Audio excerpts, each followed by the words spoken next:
निबाउद्दीन, वज़ीर आला पंजाब मोहतरमा मरीम नवाज शरीफ के बयान, चीफ सेक्रेटरी पंजाब जाहिद अख्तर समान के अहकामात और कमिश्नर गुलजानवाला नवीद हैदर शराजी की खसूसी हदायत पर deputy commissioner doctor Faisal Salim की ज़ेर सदारत डिस्ट्रिक्ट हेल्थ काउंसिल का इजलास डीसी ऑफिस में मुनाकिद हुआ।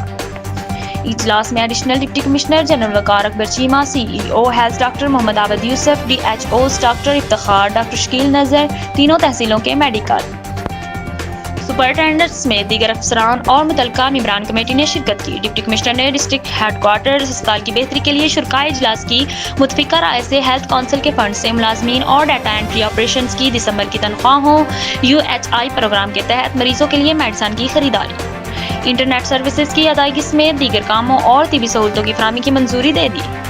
Deputy commissioner doctor Faisal Saleem का कहना था कि हुकूमत पंजाब सरकारी अस्पतालों में शहरियों को जदीद तिबी सहूलियात की फराहमी और मयारी इलाज मुआवजे के लिए अमली इक़दाम उठा रही है।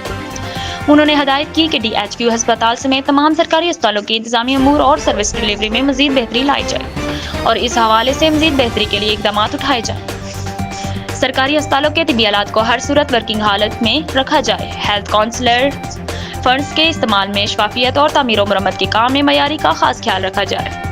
सर्विस डिलीवरी पर कोई कंप्रोमाइज नहीं किया जाएगा। मोहम्मद रशीद भट्टी, ब्यूरो चीफ, MIT 20 न्यूज़, निबाउद्दीन।